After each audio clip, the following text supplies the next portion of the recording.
So good evening all. I, CL Avi Singhal, would like to welcome you all to our 12th session of Taxo Prime Time, our weekly webinar where we discuss the latest developments and the latest judgment under indirect taxation laws. But the today's session is a little bit different, and it's a special session because we are going to have a panel discussion on GST on construction sector. So we have three eminent speakers who would be sharing their views and their knowledge on various topics under GST law, basically on construction sector. So we have three speakers for the day. CA Jatin Harjai ji, he is an indirect tax, he is an advocate practicing in Rajasthan High Court. Then we have CA Puneet Oberoi ji, he is an indirect tax practicing CA from Jalandhar. Then we have CA Anmol Gupta ji, he is indirect tax practicing CA from Gurgaon and possesses expertise knowledge in litigation, GST litigation. So what we have done today, we receive so many queries from our viewers, and I would like to welcome all the viewers. हमें construction sector पे बहुत सारी GST queries आती हैं. हमने उन्हीं सब queries को कंपाइल करके कुछ क्वेश्चंस फॉर्म किए हैं जिस पे बारी बारी मैं आप सबके व्यूज़ लूँगी. सो पहले मैं जतिन हरजाई जी से स्टार्ट करूँगी. सर मेरा आपसे ये क्वेश्चन है कि जैसे हम सब जानते हैं जो ट्रांसफ़र ऑफ डेवलपमेंट राइट्स की जो टैक्सेबिलिटी है, it has been a debatable issue, not even from the GST regime itself, from the service tax regime. So I would like you to give us the overview, what is the transfer of development rights and what is its taxability. So please start. Thank you, madam. First of all, at the outset, I must thank Taxo for inviting me here to discuss some of the issues in relation to this real estate sector. Coming directly to the question. You have very rightly said that this particular aspect, taxation of development right, is litigative not only from today, even from the earlier regime. First of all, before I give any view on the particular taxability of the same under the service tax or the GST, we need to understand what is the development right. See, whenever I buy a land, or maybe a chunk of land, a piece of land along with some building, thereby all immovable properties has multiple type of rights which are part and parcel of a bouquet of. It is not only title, whether it is a bouquet of multiple rights. If I can give you some examples, right of easement. This is also a right coming from the land only or a immovable property only. If I say apart from easement, that means maybe allowing someone to have possession, enjoy the possession. If I allow a person to take fruits of that possession as well, technically it is called as profit of render. That is also a right of the which comes from the land itself. Similarly, there is a development. Why I have just given you a couple of other examples is just to understand this is part and parcel of the land. So development right is a right which I am giving it to someone so that a proper land can be developed, so that it can be more effectively utilized. For example, I am an owner of the land. Let us assume I got a partner who is a developer who is going to develop this particular area. If I exclusively give it to him, okay, you develop it, I will not interfere in this development. Then this is a right, or technically we call it as a concession as well. But this is what a concession of land is. Now let us refer taxability. When we talk about service tax or the GST, service tax was a tax on services. Service provision of the services, that means services which are provided or agreed to be provided. And essentially, it has to be an activity. Now, the question comes whether any services has been provided by the landowner to the developer or not. Any services. Just by saying that, okay, transfer of development right is a taxable, we need to understand what kind of activity is there. Activity, whatever is there, that is a transfer of a right within land.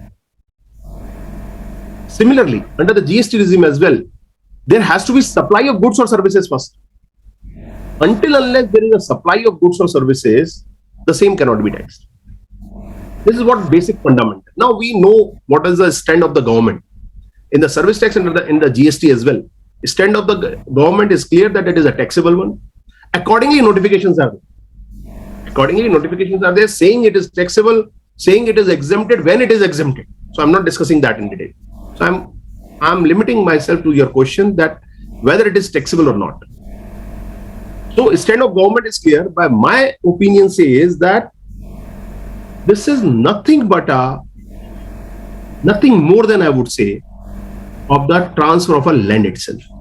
So the same cannot be taxed under the service tax regime and the GST regime as well. Coming to service tax regime, we have a very elaborative judgment of the Cheddar housing. This case was not only with regard to taxation, but taxation was part of it. Whereby the Honorable High Court in crystal clear terms, Honorable Bombay High Court in crystal clear terms has said the development right is nothing but a transaction of a immovable property. They said it is a benefit which is arising out of land. If I'm going to transfer something, this is a property basically. It may be tangible, it may be intangible. If I'm going to transfer something, it has to be property. And if we go to the definition of the properties, what kind of properties are there? Properties are maybe a movable property or immovable property. If we go to the definition of the immovable property, which is provided in the General Clauses Act, which applies to all the statutes, definition of immovable property says that it means land, it includes land and benefits arising out of land and etc. etc. etc. I'm not going further. So any benefit which is arisen out of the land is also a land, or in words of General Clauses Act, it is an immovable property. So the moment it is an immovable property, we come out of the taxation under the service tax law. And Honorable Bombay High Court in the Cheddar housing case has specifically said that transfer of development right is nothing but this development right is a benefit which is arisen out of the land. Therefore, service tax cannot be levied. This is what number one. Now, if I apply the same aspect under the GST law, just a minute. Yes. If I apply the same aspect under the GST law, I believe the situation remains same. That there is no activity or a transaction, I would say, which can be said to be in relation to goods or services. The moment transaction is not in relation to goods or services, the activity is not in relation to goods or services, the same cannot be taxed in the GST as well. Rather, by a different analogy, in my humble opinion, the GST is not leviable on the development right can be canvassed or can be gathered from the statutory provisions of the GST law itself. Why I am saying so? Please see, Schedule 3 is there under the GST law, taking powers from the Section 7, which defines the scope of the supply. Whereby there is the entry number 5, which says sale of land. I'm leaving rest of the part. Sale of land shall neither be treated as a supply of goods or supply of services.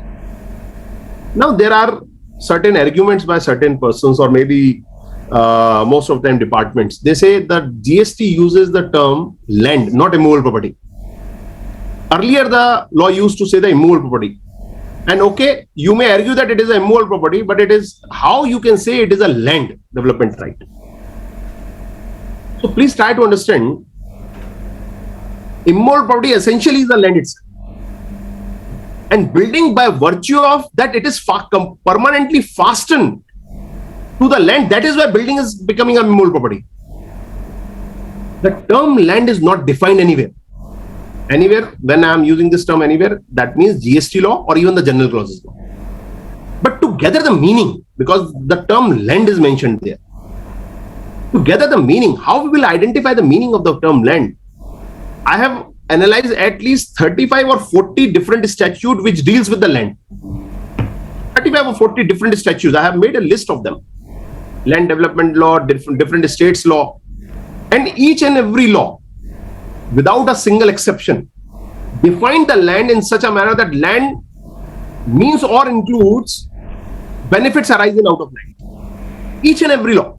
So we'll have to take meaning or understanding from those statutory provisions, which says that benefits arising out of land is nothing but a land itself. So that is why I say that it is nothing but a development right, is nothing but a land, part and parcel of the land. Let me hold for a moment.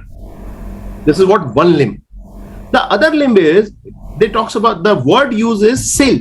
It is not transfer. Schedule 3 uses the term sale. So can we say that it is a sale? Now see, what is sale? In reference, once it is said or it is decided that it is a immovable property. Development right is a immovable property, which has confirmed by the Bombay High Court, Honorable Bombay High Court. Then we have to see Section 54 of the Transfer of Property Act. Now, Transfer of Property Act says that sale means transfer of ownership.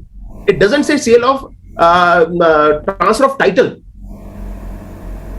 Because see, what the common response we get normally is, you have not registered it, or your conveyance deed has not been executed. So when conveyance is getting executed, it is a sale of title.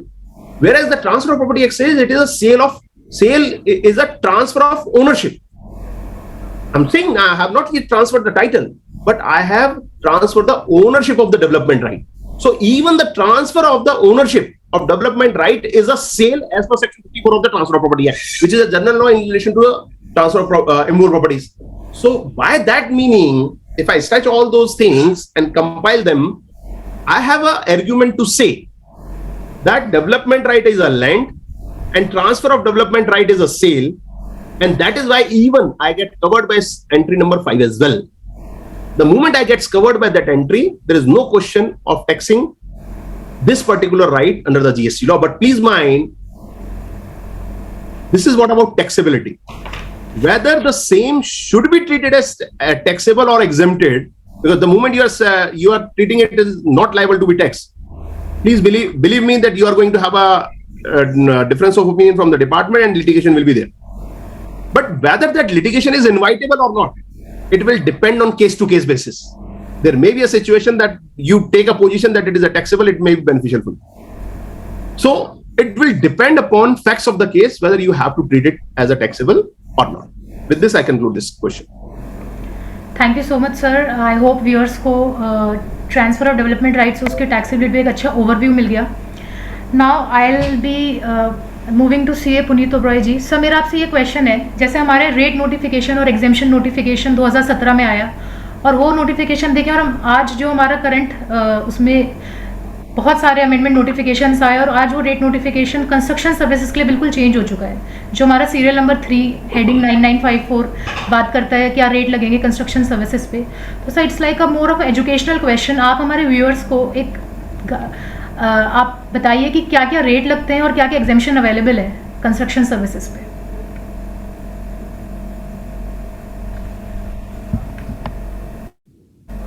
Sir can you hear me?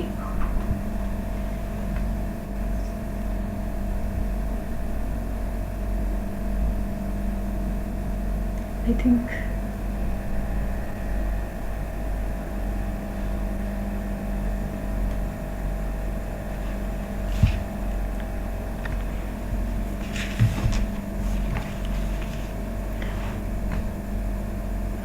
while he will join again, sir मैं आपसे question I will move to Anmol Gupta जी.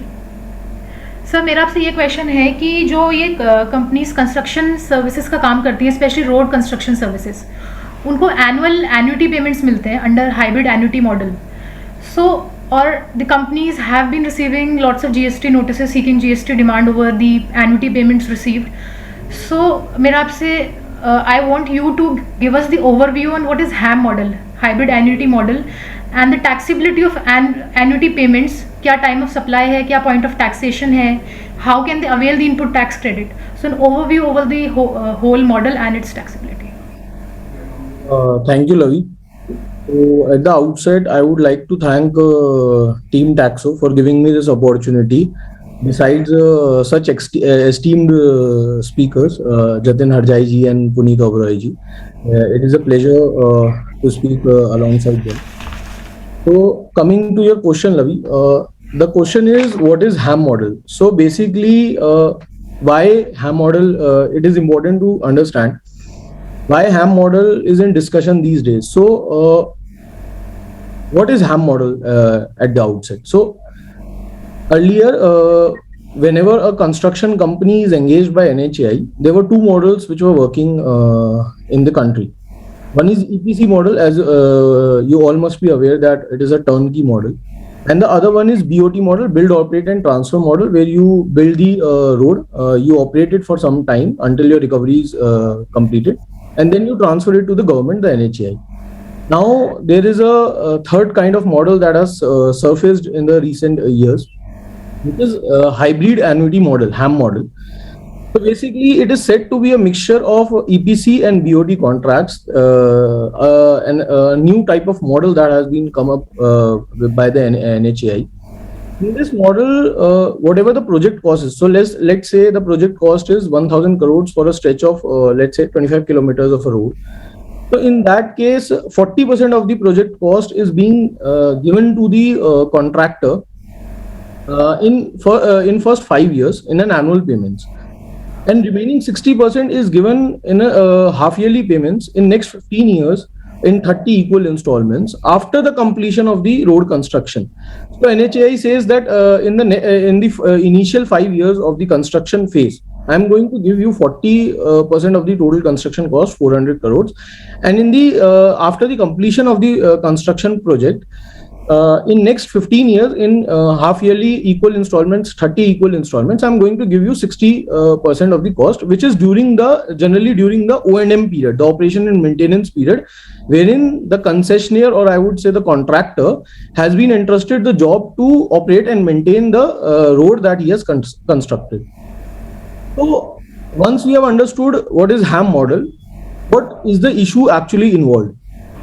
तो जो 40% payment है उस पे कोई litigation नहीं है, that is taxable at 12% rate as per the notification number 11 of 2017 CL number 3. But coming to the annuity payments, the 60% payments that will be received by the contractor from NHAI after 15 years after construction phase in 30 equal installments, GST Council in its 22nd council meeting, which was held on 6th of October 2017, took a decision to grant exemption from annuities that the contractor is going to receive from NHAI after the completion of the project. That 60% of the value, GST Council decided that we are going to give exemption from that particular amount from payment of GST. To this effect, a notification number 32 of 2017 was also brought out, dated 13th of October 2017, wherein an entry number 23A was inserted in exemption notification number 12 of 2017, which read as services by way of access to a road or bridge on payment of annuity. So after this notification read in consonance with the GST Council meeting, the press release, everyone was of the view that yes, annuity payments, the 60% payments have been granted exemption by the GST Council, by the Honorable CBIC. After that, NHAI also released a circular immediately in next 10 days on 23rd of October 2017, in consonance with the minutes of meeting as well as the notification, amendment notification, that annuity payment, 60% annuity payment which we are going to pay you is exempt from GST. Accordingly, ICAI's background material on construction sector also said that yes, this annuity payment is exempt from GST.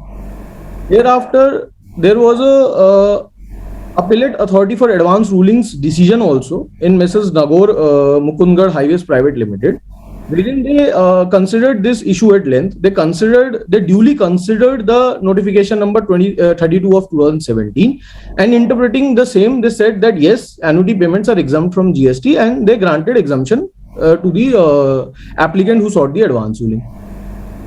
So from these three things, NHAI circular, ICAI's background material, as well as the appellate authorities for advance ruling decision, everyone was of the view, and it was a settled proposition that annuity payments is exempt from GST. But to the surprise, in the 43rd GST Council meeting held on 28th of May 2021, so after 4 years, while deliberating on the aspect of availability of ITC, so basically what happened was, in the appellate authority for advance rulings decision, it was decided that since only 40% of the project cost is being made taxable, and 60% of the project cost is being regarded as exempt in view of the provisions of entry number 23A of exemption notification, we are going to grant you 40% ITC only. So many concessionaires approached the GST Council that we should be granted 100% ITC, as if we will be granted only 40% of ITC, we will be kept at a lower standing than where we were in the case of EPC and BOT model. तो हमें हैम model में sir नुकसान होगा, हमें आप 40% का ITC देंगे, हमें उधर 100% का मिलता था, हमें यहाँ नुकसान होगा. तो 43rd GST काउंसिल मीटिंग में ये क्लैरिफाई किया गया, independent of the ITC provision, although it was discussed in the justification para, but while making the decision, it was referred that entry number 23A, which was inserted in notification number 12 of 2017 exemption notification, it was clarified by GST Council that no, it does not cover annuity payments, it only covers the toll tax payments. So immediately after this council meeting, a circular was also issued by CBIC on 17th of June 2021, wherein it was clarified that it was in that circular, it is very important to note that the appellate authority for advance ruling decision has been superseded by the CBIC. We have categorically stated in that circular that advance rulings decision does not consider all the aspects, all the relevant provisions. And then it says that entry number 23A has been, it is for the SSE code 9967. Whereas the construction services, as just Lavi said, while asking a question from Jatin Harjai ji, that construction services are covered under the SSE code 9954. तो circular said कि sir हम तो entry number 23A 9967 के लिए लाए हैं, 9954 के लिए नहीं लाए हैं, तो ये कंस्ट्रक्शन सर्विसेज को हम नहीं दे रहे हैं. तो सर ये 17 जून 2021 को जब ये सर्कुलर आया, तो जितना भी हमारे देश में DGCI के ऑफिसेज हैं वो एक्टिव हो गए. Immediately after that, DGCI started sending mass notices to all the concessionaires, to all the contractors who were engaged by the NHAI for making for construction of roads on HAM model.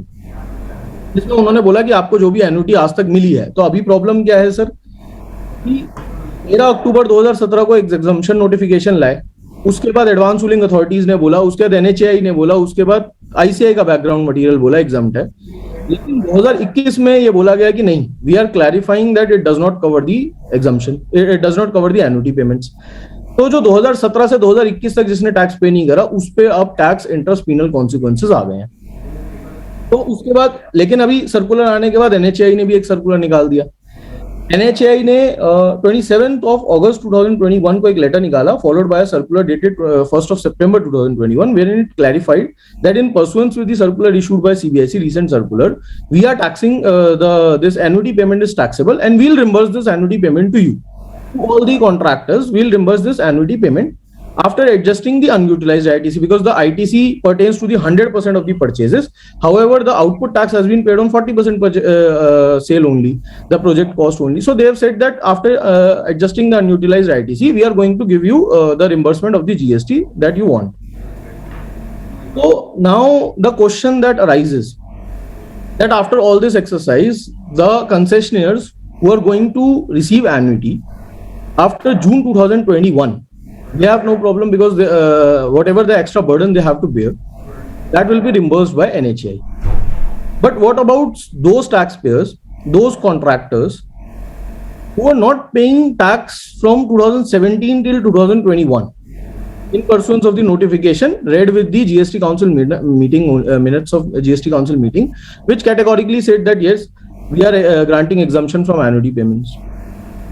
So for that, the DGCA started circulating mass notices to all the contractors, wherein one of the contractor, UPJ Bindal Chincholi Road Project Private Limited, approached the Honorable Karnataka High Court against the recovery action initiated by DGCI. He pleaded before the DGCI. Among others, one of the points that he pleaded was that circulars cannot go beyond notification. So we all know, like we discussed in the previous Taxo Prime Time sessions, that there is a concept of delegated legislation.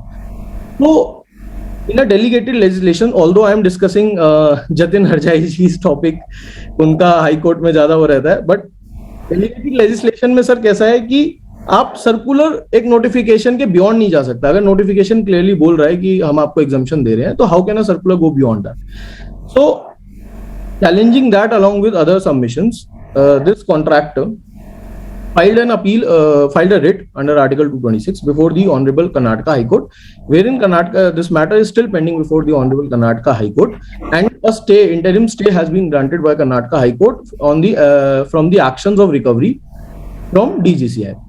तो जैसा लवी ने पूछा कि अगर ऐसा कोई notice आता तो हम कैसे डील करें, तो सर सबसे पहला मेरा सजेशन है, whenever you receive any of the notices from DGCI and you are still unclear about the taxability of annuity, just write a letter to DGCI stating that in pursuance, since the matter is sub judice in nature, since the matter is pending before Honorable Karnataka High Court, it is requested to keep our matter in abeyance, and till the matter is finalized by Honorable Karnataka High Court, the issue is finalized, the taxability is finalized by Honorable Karnataka High Court, you can proceed for the inquiry that you have initiated. I'll decide whether to pay tax or not. Now coming to the time of supply, since in one of our matters, what happened was, I'll share the real life situation with you all. What happened was, my client was given a notice by DGCI, wherein they confirmed from NHAI, and NHAI maybe on their based on their system of accounting, what they did was they did not take recognized 40% of the construction stage. Let's say मेरा client जो है वो 20% काम complete कर चुका था, तो उन्होंने 20 का 80% 40% तो रिकॉग्नाइज नहीं करा रेवेन्यू एक्सपेंडिचर जो उन्होंने एक्चुअली में मेरे क्लाइंट को पे करा. They recognize the entire 20% of the project cost as their expenditure. Due to which, what the client did was, he paid tax on whatever the revenue he has received from NHAI, that certain portion of that 40%. But DGCI ने बोला क्योंकि NHAI ने already इसको expenditure recognize कर लिया है, तो अब आप annuity पे हमें tax pay करिए. तो इसके लिए sir Section 31(5) of CGST Act, which deals with time of supply, it says that in continuous supply of services, the time of supply where you when you have to pay tax under GST is the due date. In the continuous supply of services, it is the due date when the service when you are eligible to raise the invoice. So, like I said in the HAM model, that 60% becomes due only after the completion of the project. So once the project is completed, only then the contractor has the right to issue an invoice upon the NHAI seeking first installment of the annuity amount. So irrespective of the fact that NHAI has already recognized this as an expenditure in his books of accounts, the annuity has also been recognized as an expenditure in his books of accounts, or maybe made as a provision in his books of accounts. Since the time of supply has not arisen yet, since I have not become eligible to receive the annuity payment from the NHI. My project is still under construction. The time period for construction has not completed. Therefore, you cannot ask for any tax payment yet. Now coming to the ITC part that Lavi asked from me. मैंने ITC का discussion अभी बीच में circular के through जहाँ GST council meeting के through discuss किया. It is very logical. Then when you have quoted a project at a total of 1,000 crores and you are paying tax on only 40% of the project cost, then and 60% of the cost is exempt as per serial number 23A, then ITC has to be taken proportionately as per 40% only. So with this I conclude. I hope I am able to answer your query. Thank you Anmol Gupta ji. Viewers को HAM model समझाने के लिए उसकी taxability. मेरी Ravi, viewers की request है आपकी जो if that's okay, I would like to add something on it. Yes, sir. See, because that's a very, very important and I must say less discussed issue, but having a far-reaching impact. So I would like to add a couple of things, which maybe couple of things I'm agree with what Anmolji said. Couple of things I have a different opinion. So I'll identify and highlight only the differences of opinion. I'm absolutely in agreement as far as the time of supply part is concerned. I'm absolutely in agreement with the Anmolji. Coming to the other issues. First of all, we need to understand why HAM came up.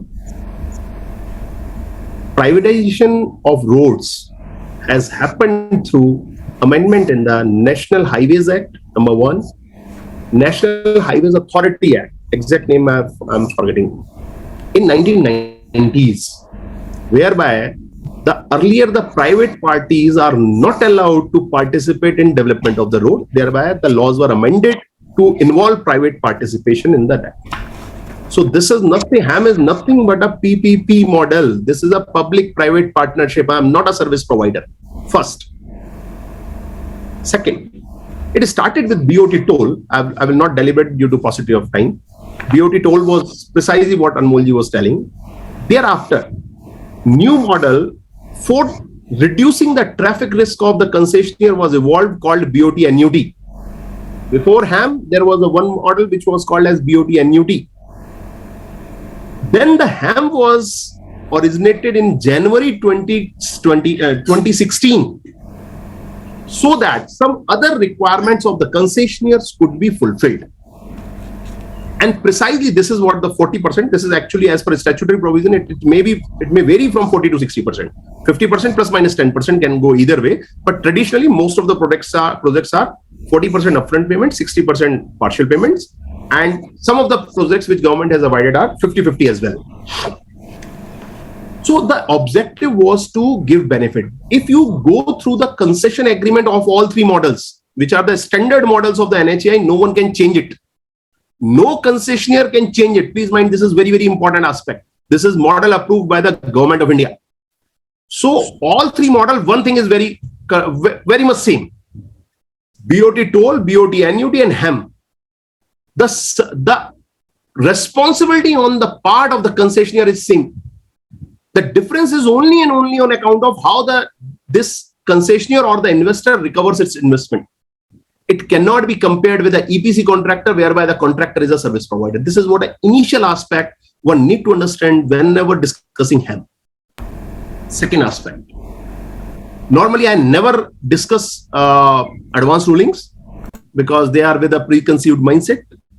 But somehow this one needs to be discussed. Nagaur Mukundgarh Highways Private Limited. Fortunately, I argued that, which AAAR is a favorable to the assessee.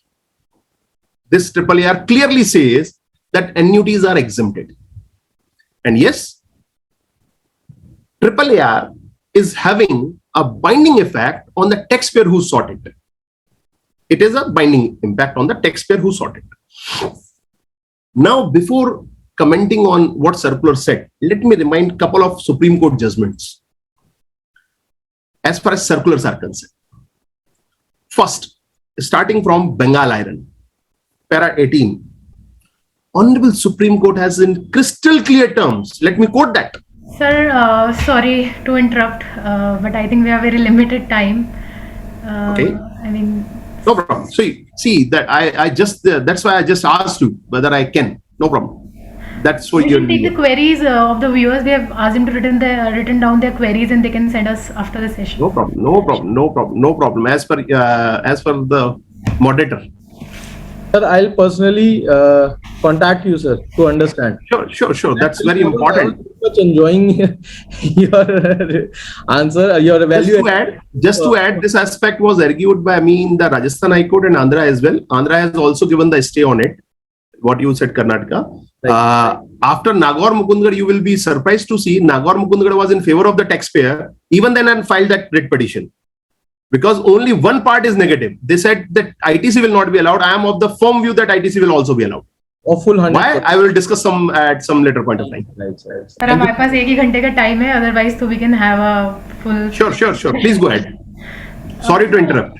No problem sir. So Puneet Oberoi ji, आपसे मेरा एक question है. I again repeat my question. So जैसे हमने बोला था, जो 11/17 और 12/17 बात करता है रेट ऑन कंस्ट्रक्शन सर्विसेज और एग्जेम्पशन, तो सर आप एक हमारे व्यूअर्स को ओवरव्यू दीजिए कि क्या रेट लगता है, क्योंकि हमें पास बहुत क्वेरीज आती हैं और जैसे इतने अमेंडमेंट्स आ चुके हैं रेट नोटिफिकेशन में, तो एट प्रेजेंट क्या रेट्स एप्लीकेबल हैं, क्या एग्जेम्पशंस एप्लीकेबल है कंस्ट्रक्शन सर्विसेज में.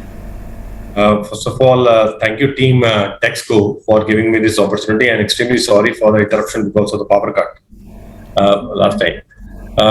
I'm extremely delighted to share dice with Anmol ji and Jatin ji, and it's always a wonderful piece of cake basically listening to Jatin ji. Friends, क्या है कि जब हम CA final का exam से पढ़ते हैं तो हमारे को क्वेश्चन पर आता है, तो पहला क्वेश्चन बड़ा डिफिकल्ट और लंबा सा होना, तो फिर कॉन्फिडेंस टूट जाता है. मुझे लगता है रेट नोटिफिकेशन नंबर जो 11 है बटा 2017, उसकी पहली एंट्री नंबर 3 है, और वही इतनी ज्यादा कॉम्प्लिकेटेड और इतनी लंबी सी है, because most of the people who come to me they say कि सर वो पहली एंट्री पढ़ के ही हमारा आगे रेट नोटिफिकेशन पढ़ने का कॉन्फिडेंस टूट जाता है. But I will try to make it very simple, because so many things scattered around the act in the root notification also in the explanations and the notes. वो सारी चीजें इकट्ठे पढ़ने के बिना आप rate notification number 11 and exemption notification number 12 को properly समझ नहीं पाएंगे. थोड़ी सी कुछ टर्म्स हैं जो हमारे को रेट नोटिफिकेशन में time and again you will come across these terms which we need to understand quickly because of paucity of time. I would not like to elaborate much, but I will try कि main crux points आपको मिल जाए. Few important points is that what is affordable residential apartment? We need to understand promoter, what is a promoter, then what is a real estate project, residential real estate project जिसको RRP कहते हैं, and then what is works contract under section 119, and then residential apartment and commercial apartment. All these terms are very important. अगर हम affordable residential apartment की बात करें तो residential affordable apartment के नाम से टर्म से हमारे को समझ में आता है, पहली बात तो वो रेजिडेंशियल अपार्टमेंट है basically for residential use. Affordable इस करके because there is a limit on the carpet area of that apartment. It is 60 square metre carpet area for metros and 90 square metre for other areas. तो metro basically are 4 metros plus Hyderabad and Bangalore. So otherwise other than that, the gross amount which is charged from the customer should not exceed 45 lakh rupees. Now, all these things, if are available, then it gets classified into affordable residential apartment. तो उसके अलावा हमारे को समझने की बात है कि जो रेजिडेंशियल रियल एस्टेट प्रोजेक्ट है वो क्या है. Real estate project, we all understand basically that real estate project is something which is under RERA, which is called real estate project. It is called residential real estate project जहां पर predominantly residential apartments ही बनाए जा रहे हैं, where the carpet area of the commercial apartments in residential area is not more than 15%. So we need to understand if the carpet area of the commercial area of the whole real estate project is not more than 15%, then it will be called RREP, residential real estate apartment project.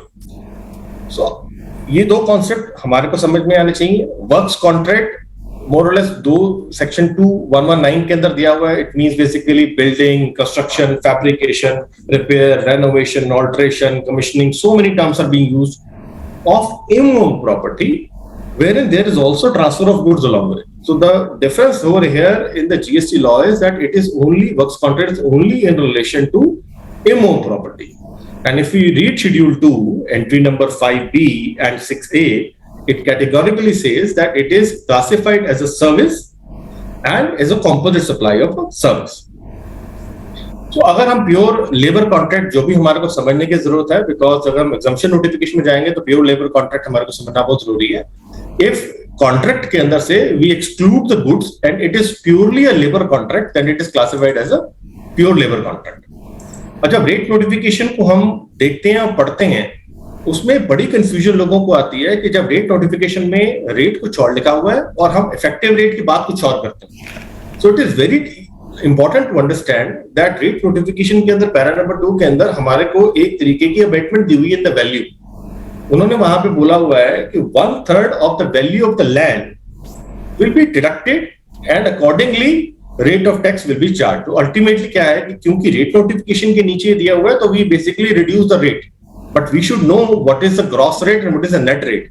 Because recently मतलब everybody would agree, जो Gujarat high court का जो भी judgement आया है, जो मंजार मनीष भाई भट्ट के केस के अंदर आया है, तो उसके अंदर उन्होंने जो वो रीड डाउन किया है पैरा 2, उससे कई लोगों को इफेक्ट आएगा. तो gross rate and net rate we should also understand.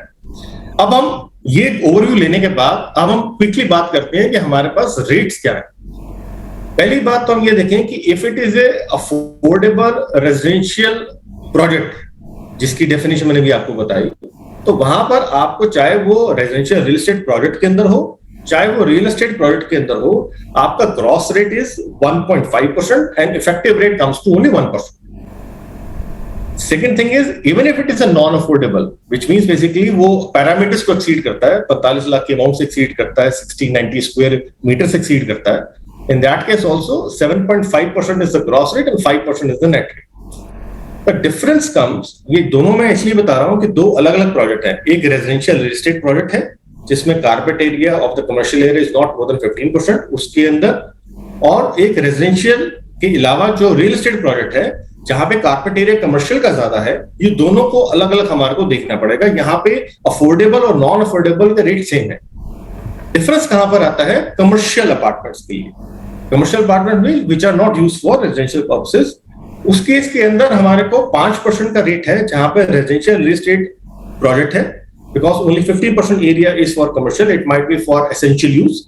और जहां पर ये रियल एस्टेट प्रोजेक्ट है जो रेजिडेंशियल पर्पसेस के लिए नहीं है, वहां पे ग्रॉस रेट हमारा जो है वो 18 है और नेट करके हमारे को 12% रेट आ जाता है. अगर हम बात करें कि ये तो रेट्स हमारे को आ गए मोटा मोटा, बट क्या ये रेट्स ही वही रेट्स हैं और इफेक्टिवली हमारे को इतना ही चार्ज होते हैं? इसके साथ हमारे को पढ़ने की जरूरत है कि आईटीसी के ऊपर भी इसके साथ रेट्स के साथ बहुत सारी कंडीशंस लगी हुई. Few things which you need to understand is कि this GST जो कंसेशनल GST है, जहां जहां पे हमारे को कंसेशन मिल रहा है 1% का, 5% का, उन केसेस के लिए ये एप्लीकेबल है कंडीशंस कि GST is to be paid in cash. ITC इस केस में अवेलेबल नहीं है. 80% of the inputs have to be received from the registered suppliers only.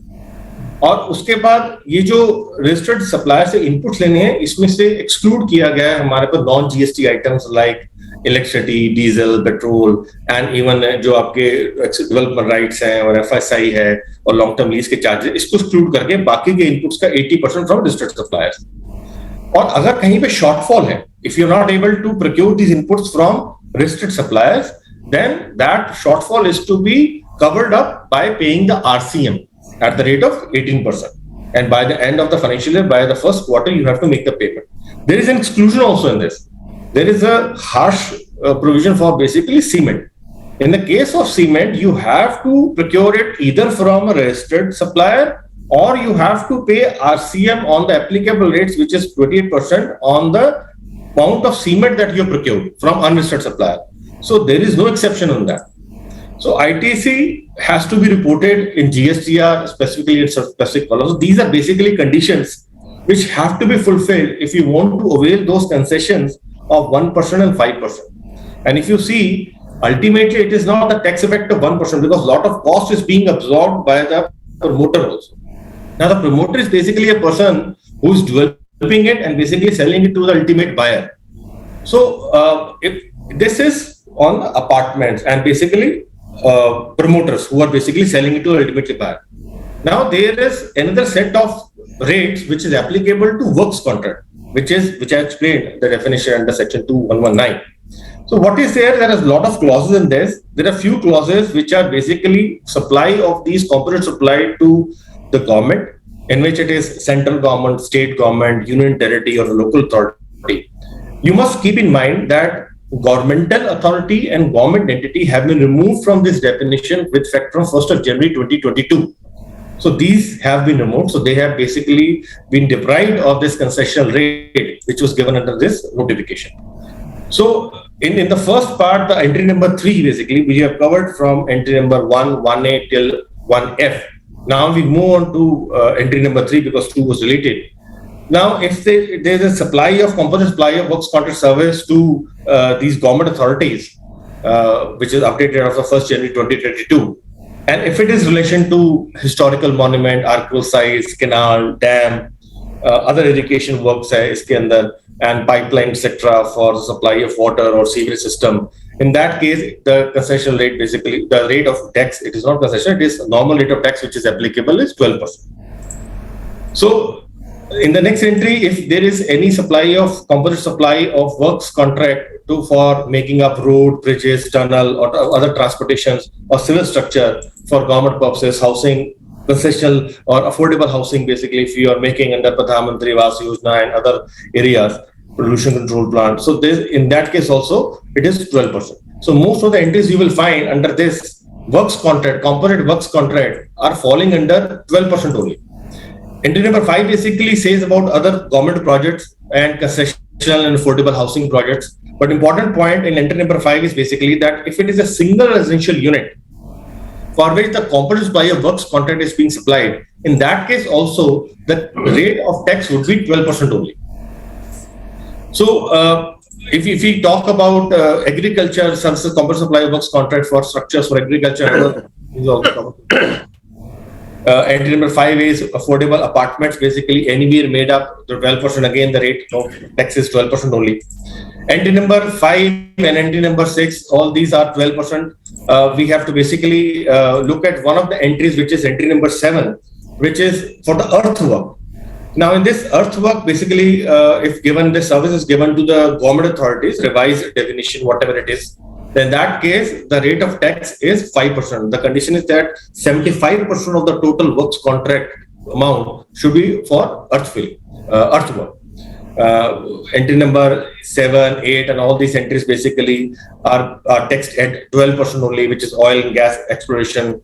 Then supply of works contract service from the subcontractor to the main contractor, again it is taxed at 12% only. Same kind of taxation is given. Entry number 10 is basically subcontractor to the main contractor in respect of earthwork. Then again 5% is given because the main supply is 5% tax. So then important entry which we need to take care of is entry number 10, which says that if there is a housekeeping services like plumbing or carpentry services which are basically supplied through e-commerce operator, then we have to look for 9.5 also. In that case, the rate of tax has been prescribed at 5%, and no ITC is available against this 5%. Entry number 12 is basically the residual entry. Under entry number 12, 18% tax is taxable. So anything which is not getting covered in all those entries which we have discussed, then the residual entry is 18%. Then you have to basically charge tax at 18% only. Coming to the exemption notification, where all areas we can get the relief. First and primary is that besides notification number 12/2017, we need to look at Schedule 2, entry number 5B, read with entry number 5 in Schedule 3, which basically says that if there is any, where the case is when the consideration is received after the completion certificate or after the first use, then there is no GST applicability at all. So basically it is not treated as supply of services or supply of goods. So what basically it says is that you have to take this completion certificate from a competent authority under the relevant act. And if it is not required to have this certificate from these competent authorities, then you need to take the certificate either from an architect or a chartered engineer or a licensed surveyor. So this is what basically relief it gives you, that if you are selling this after the completion certificate or after first use, then there is no GST applicability at all. If we come to exemption notification 12/2017, we'll find relating to 994 entry HSN code, we find only 3 exemptions which are available.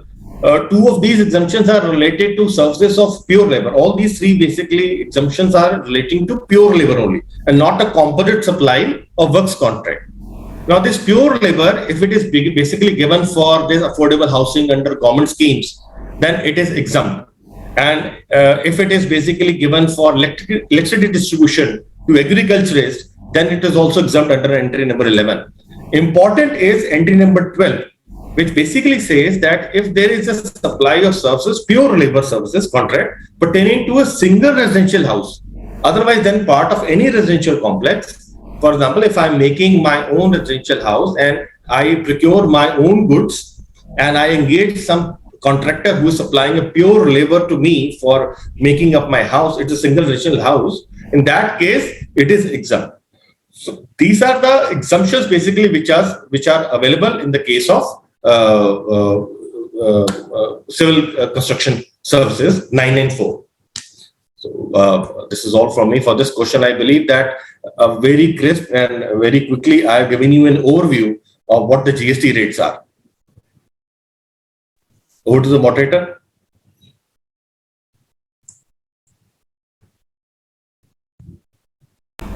Thank you so much sir for giving us a comprehensive overview. I think हमारे पास बहुत queries भी आती हैं और सबका एक concern रहता है कि कंसेशनल रेट लगेगा या 18% लगेगा, 12% लगेगा, स्पेशली आफ्टर द अमेंडमेंट की जो government entity and government authority को हटा दिया गया है from the concessional rate.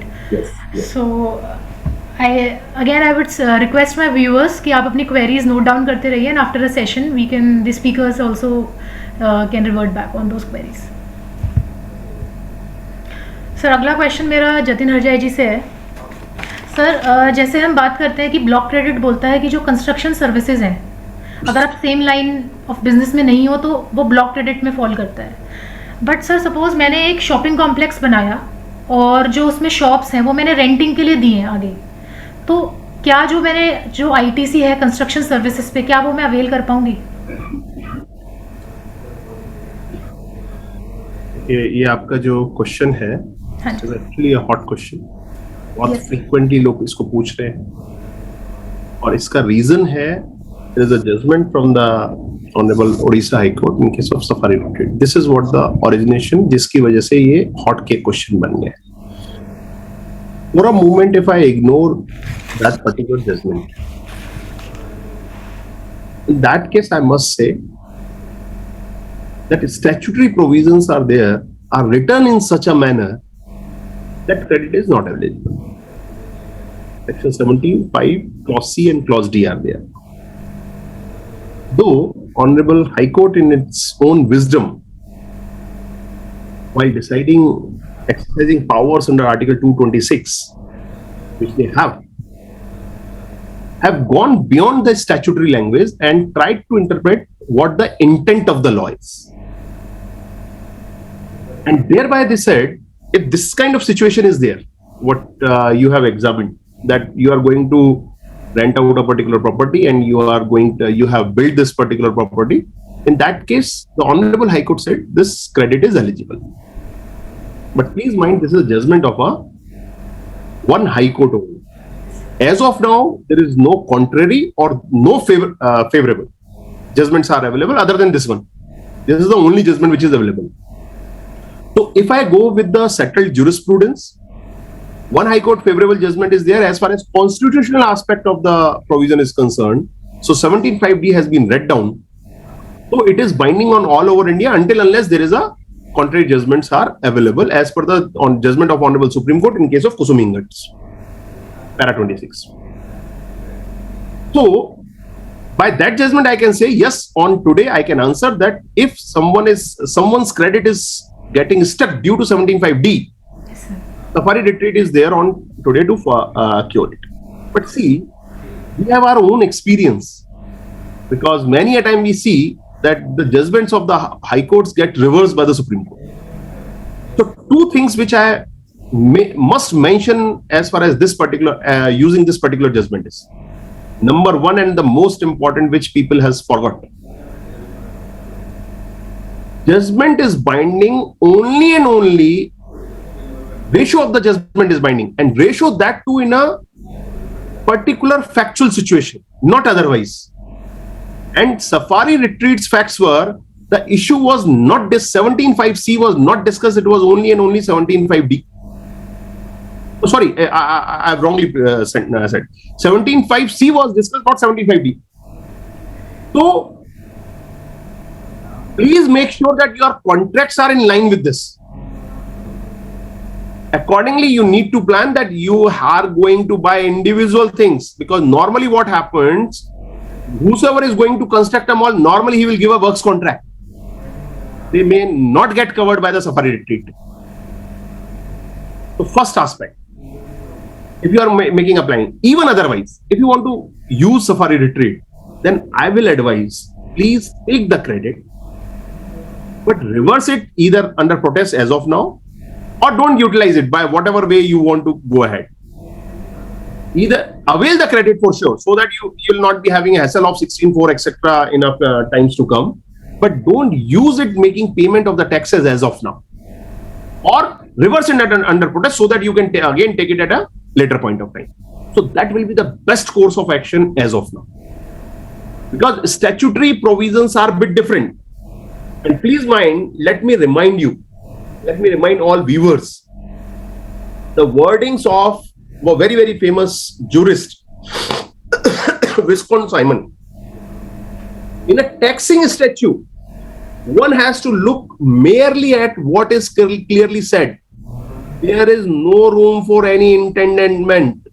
There is no equity about the taxes. There is no presumption as to tax. Nothing is to be read in, nothing is to be implied. One can only look fairly at the language used. That is what a golden rule for any taxation statute.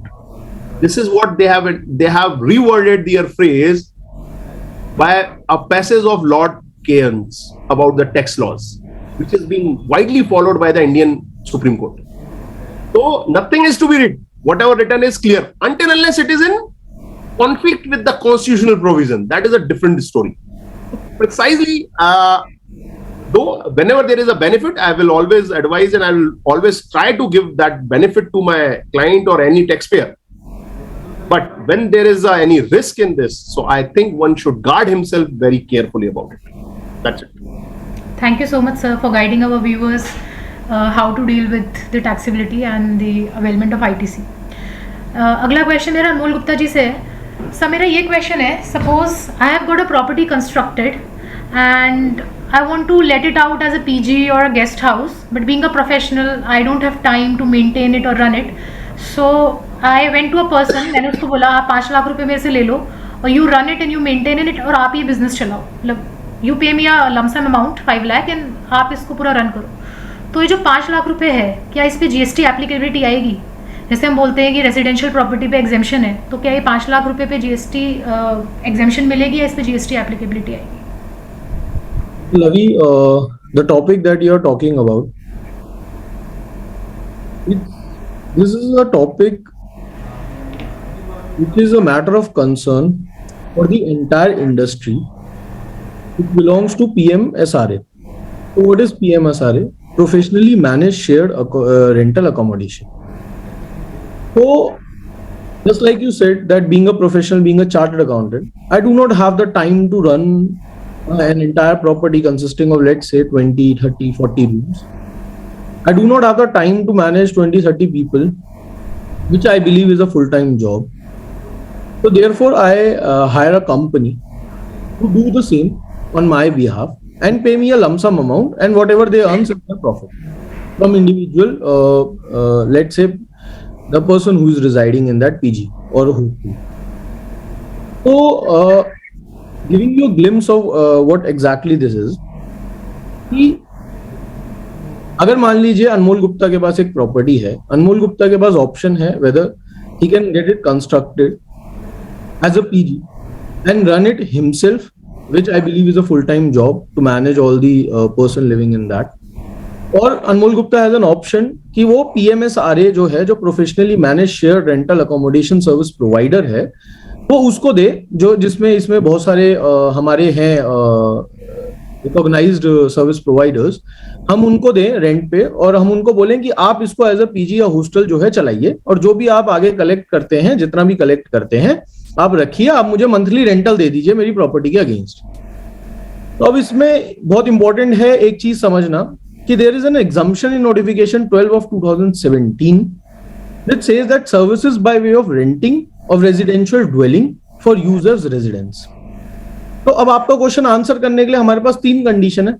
पहला कि renting की services होनी चाहिए, दूसरा residential dwelling को rent पे देना चाहिए, और तीसरा वो रेजिडेंशियल ड्वेलिंग को अल्टीमेट यूज जो है वो एज अ रेजिडेंस होना चाहिए।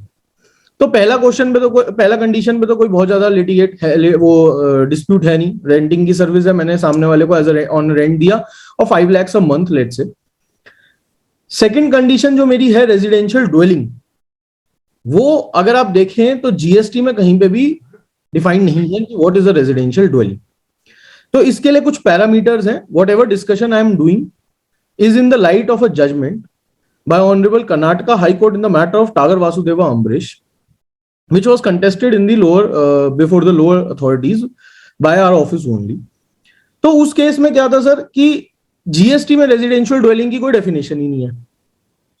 तो हम लोग ने रेफर किया एजुकेशन गाइड को सर्विस टैक्स में, क्योंकि सर्विस टैक्स में नेगेटिव लिस्ट ऑफ सर्विसेज में भी सेक्शन 66D में एक एंट्री थी जो कि same services by way of renting of residential dwelling for users residence कर पे नॉन टैक्सेबल कहता था कि इन सर्विसेज को। तो वहां पे एजुकेशन गाइड में डिफाइन था कि रेजिडेंशियल ड्वेलिंग जो है वो it does not include hotel motel inn guest house और सिमिलर टाइप्स ऑफ स्टे। तो डिपार्टमेंट वालों का, एडवांस रूलिंग अथॉरिटीज का कहना था कि whatever property you are constructing, so what I am trying to do is give you an insight of what why there is a debate on this topic. So whenever I construct a property, I give it to a PMSRA service provider. It is generally a property consisting of 30, 40, 50, 60, 70 rooms, say on spread across 3-4 floors. So department is of the view कि sir हर floor पे एक कमरा है, उसके साथ attached bathroom है, kitchen है, तो ये तो एक होटल की तरह है, this is like just like a hotel. तो डिपार्टमेंट यूज्ड टू से कि नहीं आपका ये रेजिडेंशियल ड्वेलिंग में नहीं आता, because this is more the structure that you have made is more or less like a hotel। लेकिन sir what department did is just gave it a very broad view, ऊपर ऊपर से देखा। जब हम डिटेल में जाते हैं तो रेजिडेंशियल ड्वेलिंग के लिए हमें 3-4 एस्पेक्ट्स हैं जो हर केस में केस टू केस हमें देखने चाहिए।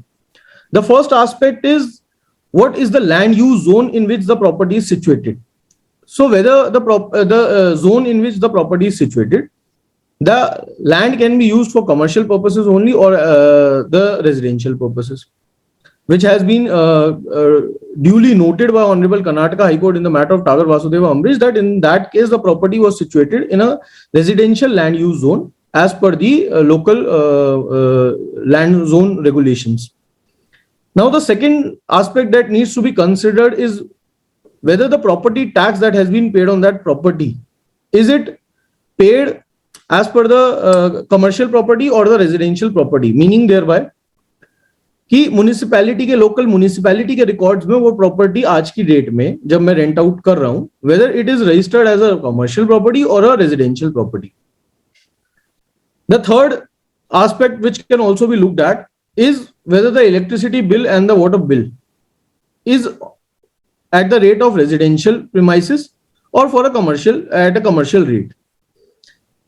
तो ये सब सारी चीजों को समझते हुए मेरे को डिटरमाइन करना है कि whether the residential property in your case, in my case, is a residential dwelling और a commercial property which has been let out as a PG।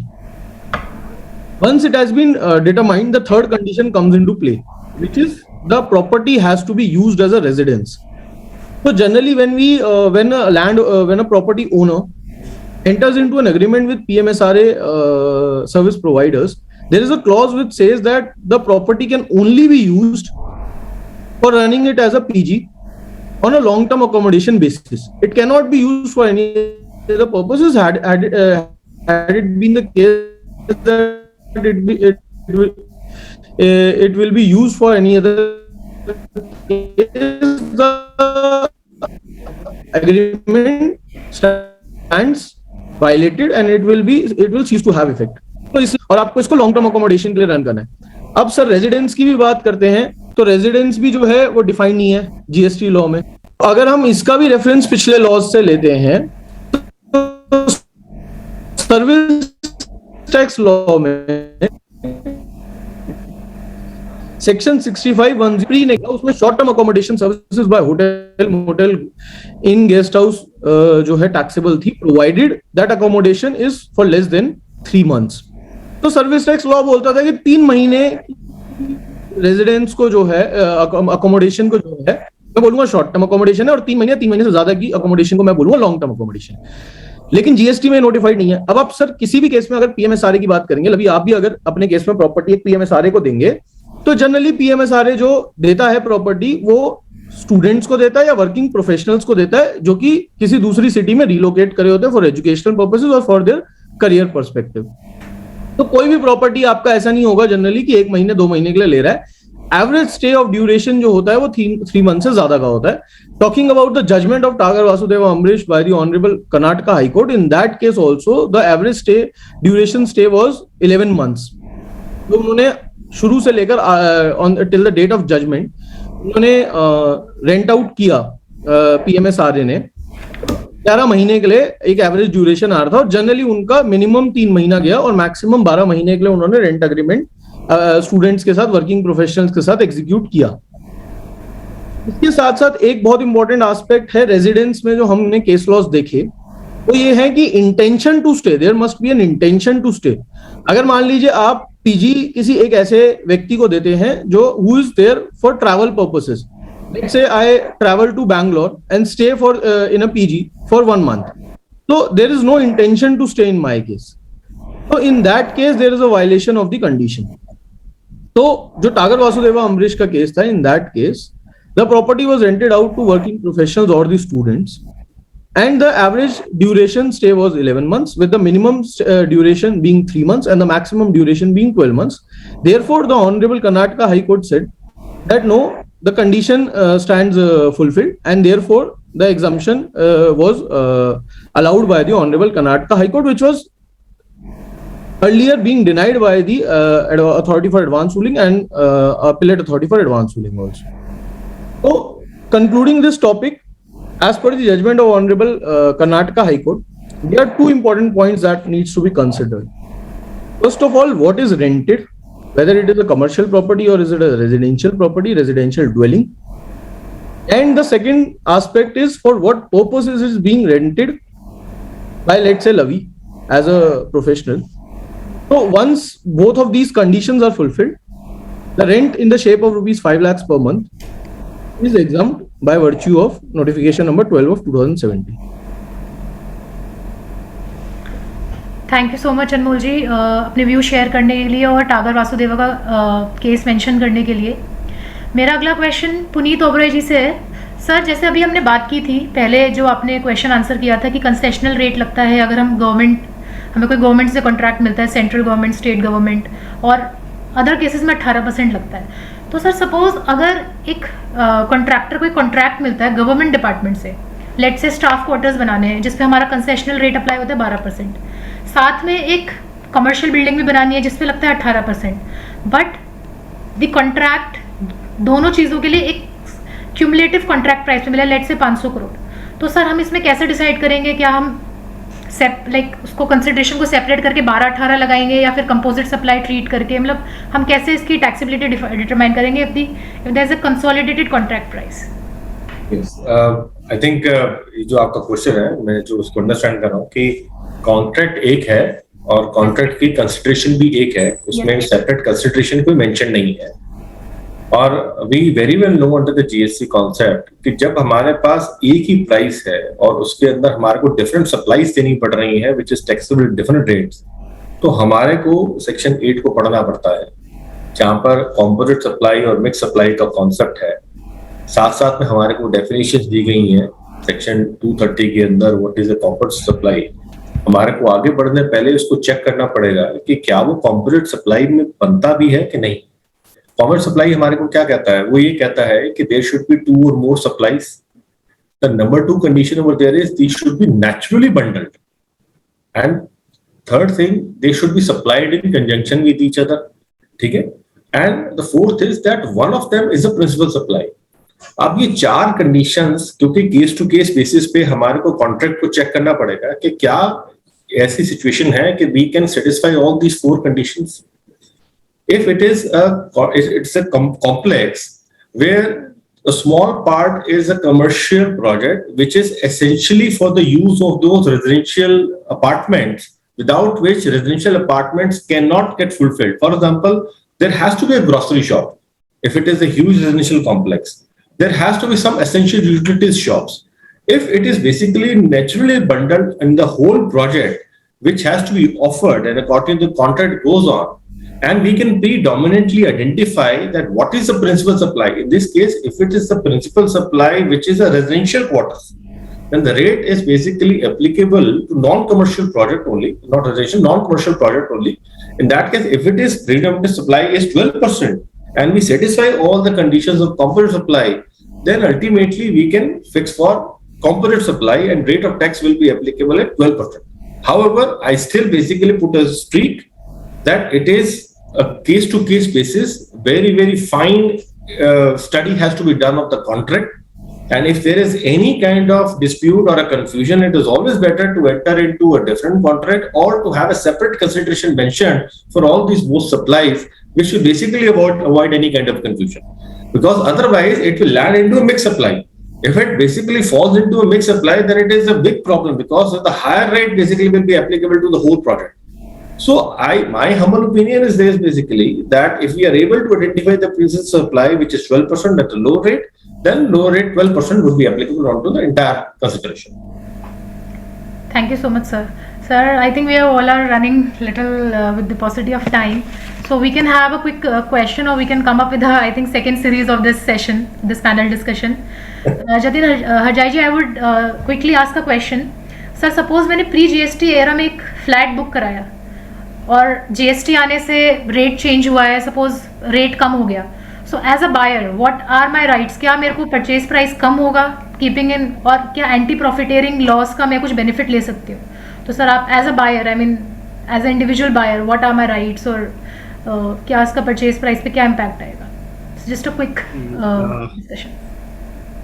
I must say this. I feel this particular question as a very theoretical one, though a couple of people has invoked it, and there was a press release from the government in May 2017, just before GST was implemented, which given some hint that in case of real estate, it will due to anti-profiteering provisions, the benefit will have to pass on.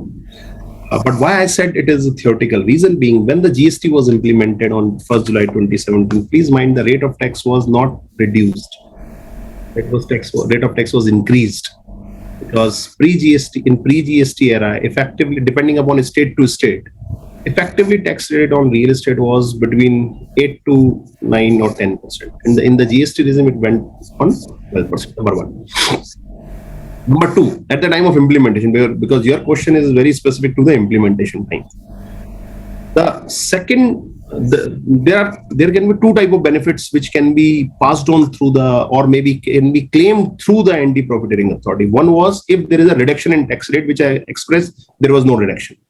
Number two, the second type of benefit which can be ensured through the anti-profiteering authority is benefit of input tax credit. So what is the input tax credit is being defined under the GST law. Input tax credit is a credit of input tax, and input tax is defined to mean central tax and state taxes, which is CGST and SGST. Now, when the input tax credit is under the GST law, how come I can assume that there was a credit which was available, input tax credit was available before implementation of the GST? So that is why, in my humble opinion, as on 1st July 2017, both of these limbs of 171 doesn't apply to the real estate project, number one. Though there are some litigation going on, but this is what my legal view. Number two, as far as coming to the 1st April 2019, when the GST regime again got changed, then what gonna happen? Then there was a reduction in tax rate. But please mind, that reduction in tax rate, whether it culminated into any benefit or not, this is very important. I have made couple of calculations in our clients' cases. I could not find any benefit. So that is why I say no one can pursue me to reduce the tax rate. Though there are market forces which managers are saying many of our clients adopted the old tax structure but charged the 5% instead of 12% because of market forces, not because of any statutory provisions. So see, being lawyer is always good thing. You can argue from both sides. So I am saying if I'm arguing from the client, my client is a developer. I very confidently I can say 171 will not attract in these cases. Okay. One may try together as a buyer. Okay, sir. We'll now have a quick Q&A session, and I would like the viewers to raise their hands if they have a quick query, and our speakers can answer. Anyone?